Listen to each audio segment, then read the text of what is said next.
Hello everybody and welcome back. In this lecture we're going to have a look at the render settings for Eevee. Eevee is a render engine that comes with Blender. It's a very quick render engine, but it cuts corners. It's not hyper realistic, at least not out of the box. You have to work for it. Whereas Cycles is far more realistic than Eevee is, but it's a lot slower to render out a scene, and it often ends up having a lower quality for the same time of render. Now we're going to use our rendering workspace at the top here. We're going to have a look at how changing some of these settings actually alters the render time. Because when you do a render, at the very top here, we can see the frame that it is. We seem to be on frame 9. I've obviously pressed space at some point and press play. The frame you can change at the very bottom back to 1. We're not animating, so it doesn't matter. But when we render it, we get a time. We get a memory usage and we see the peak that it was working at. Now this says 0.58 of a second. If I press it again, 0.57, 0.57, so it's pretty consistent, but it can vary depending on how long and complex a particular render is and what else your computer is doing at the time. So this will not be our base render because I want to zoom in because we're going to be playing with the settings. So let's turn on the render properties. We'll look at this. We've got the render engine set to Eevee, and then we've got a series of settings underneath. We're not going to go through every single one. We'll go through a few of them and see the quality improvement we get and the price we pay for it. Now, I do want to focus a bit more closely on Suzanne the monkey, so I'm going to whiz over. I'll say whiz, that's set quite slow, and I'm going to fill up the screen with her. Now, when I press F12, this is going to be our baseline. It's about 0.42 of a second. We can render it a couple of times to see if we can get a better result. It's always going to be around 0.4 by the looks of it. Let's leave it at 0.38 because that's going to be a tough time to beat. And this is the great thing about Eevee. It is quicker. Let's move over to slot 2. We can use the numbers at the top of the keyboard for that as well. And I'm just going to switch this to Workbench quickly and press F12. Now, we're not going to dive into Workbench or Cycles, but I do want a quick comparison between them all. That doesn't look like it's got any colour in it, but it did complete a lot quicker. Finally, let's go to Cycles. We're already at 30 seconds. You know what? I'm going to cancel that. Oh, I think it's just done, actually. Saying that. Yes, it has just done. But that's so much longer for a much lower quality image. But if we have a look at the difference between slot 1 and slot 2 for a moment, you'll notice some things like areas are more realistically shadowed. There's a proper shadow along where Suzanne is sat, and it seems not quite the case with Eevee. There's far more detail in reflections and things like that. So that what you're getting for free with Cycles comes with a cost. With Eevee, you have to add this stuff in. So let's go and have a look at that stuff that we are adding in. Let's go to slot 2, close that down for the moment, and switch back over to Eevee. The first one here is ambient occlusion. I'm going to zoom in on my model for the moment because everything that I'm changing right here will affect both the render and what we can see in the viewport. Oh, I've actually shut down sampling by mistake. With sampling, the higher the number, the higher the quality. And you'll notice here there's a difference between the render and the viewport. If you're struggling with Eevee, then you can always turn the viewport settings down to something like 1. Look at this. The shadows and things like that are much rougher now, but the viewport response time would be far, far quicker. I'm not sure if I set this at 512, will the viewport get sluggish? No. Can I go higher than that? 2048? No, I'm not able to make it sluggish at the moment on my computer. But once we start turning on some of these other options, that might not be the case anymore. I'm going to leave this as 16. Usually the default settings are fine for using that. And it's got a form of denoising turned on automatically, so we'll leave that on. Ambient occlusion. Let's zoom back into the areas that will really show this off. If we turn that on, we can see straight away all the cracks and crevices actually have a darkening to them. It's faking where surfaces come into contact with each other or where they are close together.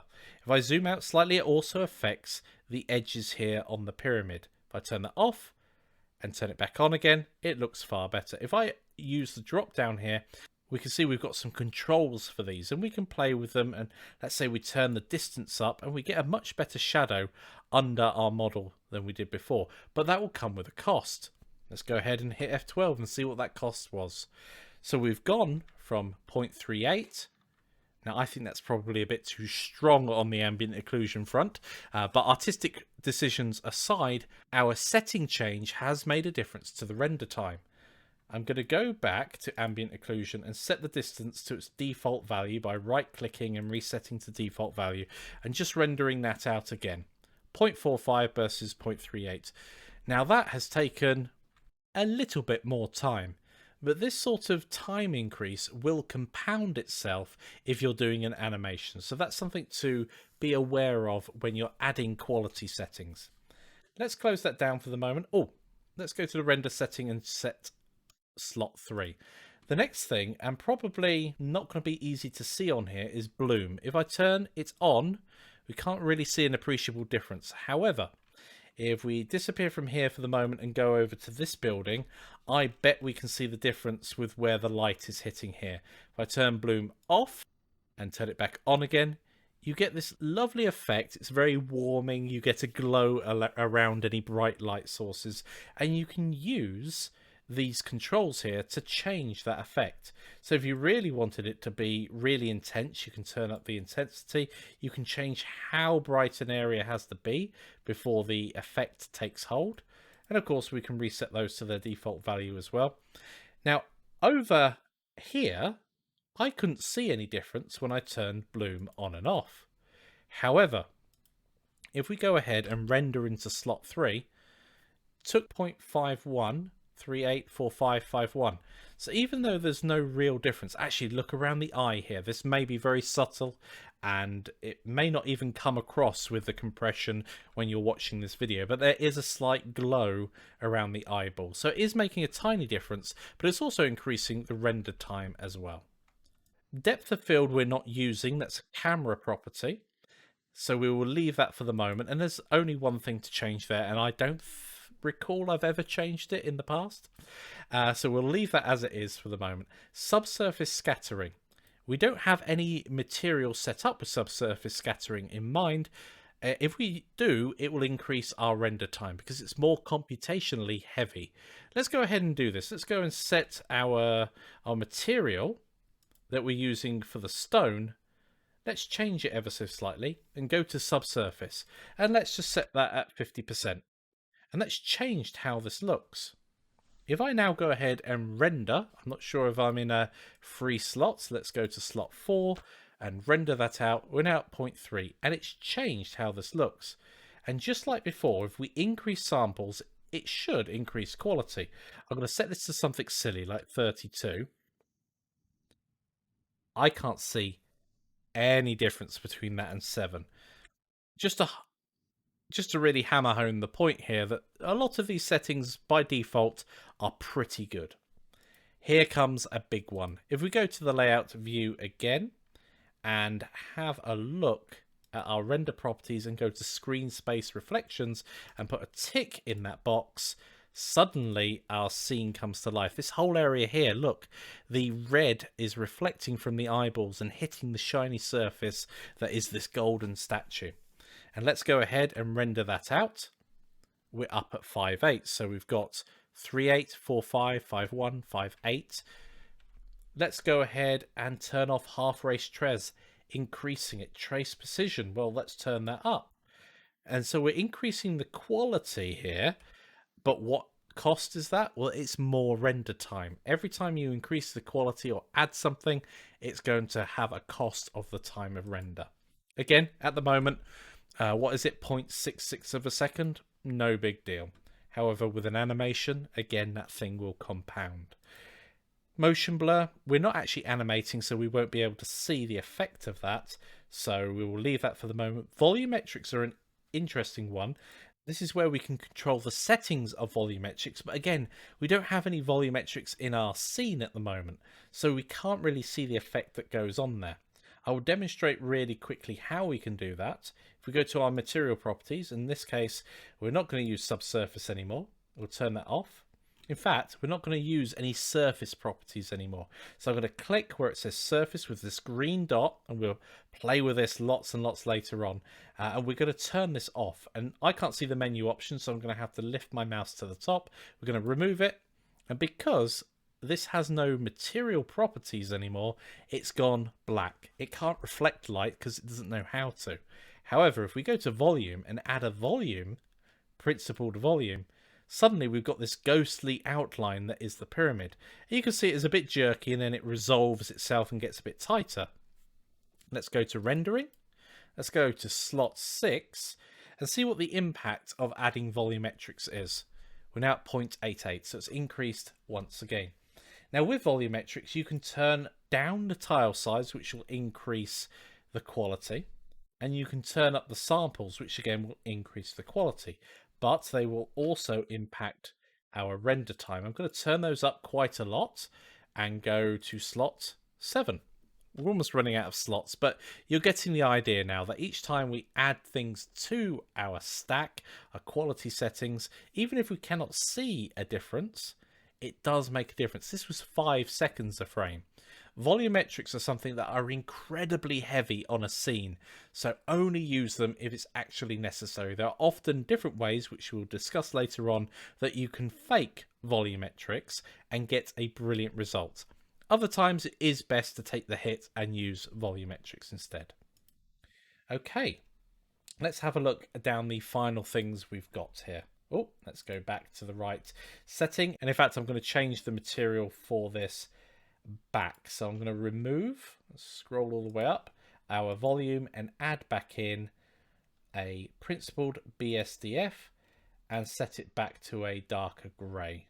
And look at that. I wasn't paying attention. I changed the subsurface color. That won't matter because we've not got any subsurface, but that's something to bear in mind. There we go. We've got a darker color. I'm going to make it slightly sandy this time. Excellent. Let's render that out and we're back down to less than a second per frame. Brilliant. Okay, let's have a look at these final settings that are here. We've got performance, high quality normals. Hair, we don't have any in our scene. Shadows is something that is important. The cube size and cascade size are for different types of light. If we hover over, we see that cube size specifically deals with point and area lights, and cascade size deals with directional shadows, so a sun lamp. The higher you set these, let's set we don't have a sun lamp, so that won't really apply, but if we set both of these to the highest possible, we're going to get some high quality shadows. And if we zoom in on an area, perhaps I'll be able to focus and get an idea of what these actually mean. So let's set this down to 64 and 64 and change soft shadows and turn it off and render that out. Let's see what effect we get. Okay, so it looks a bit spotty in places. Here we go, there's an issue going on here. We've got spotlights on this scene, so it's perhaps not the best place to demonstrate it. But now if we go to the last slot and increase this back to its default value of 512. Oh, look at that, that's brilliant. We actually can see an effect of a shadow going on there. And I can't remember what this one was. 1024, and render that out. There we go. We're starting to get some jagged edges. Those jagged edges will get smoother and smoother the higher these settings are. There we go. I don't know if you saw that. I was looking at the fields down there. We've got much sharper shadows now. Comes at a cost. We're over a second now. But we've got quite harsh shadows, and that's where soft shadows helps blur the shadows ever so slightly and gives them a more realistic feel. We can also turn up high bit depth, etc. to really make the shadows higher quality. Whether or not you actually see a difference, I don't think you would in day-to-day use. We're going to skip over quite a bit of these extra settings for the moment because there's nothing in our scene that will actually use them. And I want to go right down to the bottom where it says color management. This is somewhat overlooked. Under the look tab, we can actually change how a scene's contrast is affected, and it will actually affect the renderings as well. So if we go down to color management whilst looking in the rendering tab, we can see here that if we change the look, so very low contrast, it will flatten the image. There won't be a huge difference between light and dark areas. However, if we go to very high contrast, it looks dramatically different. And this might be a style that you want to go for. And it's very easy to change these settings and get an image that you prefer than the default one that would be coming out. And when you change this, it changes it everywhere. So we can see it in the viewport as well. So it's not something that you have to only look at the rendering tab for. It's everywhere where you've got an image. You can see it in both the 3D viewport whilst you're in rendered mode and in the rendering tab itself. Okay, there's a lot to take in there when it comes to Eevee. One of the primary takeaways that I want you to have is that it fakes it. And because it fakes it, it is able to render things really quickly. However, that will come with a couple of drawbacks. And later on, we'll discuss how you can use a bit of knowledge of how these render engines actually work to choose the right render engine for the scene that you're creating. Okay, so that's it for this lecture. Render out your Eevee scenes, show me what you've got, and then in the next lecture, we'll deal with cycles. See you then.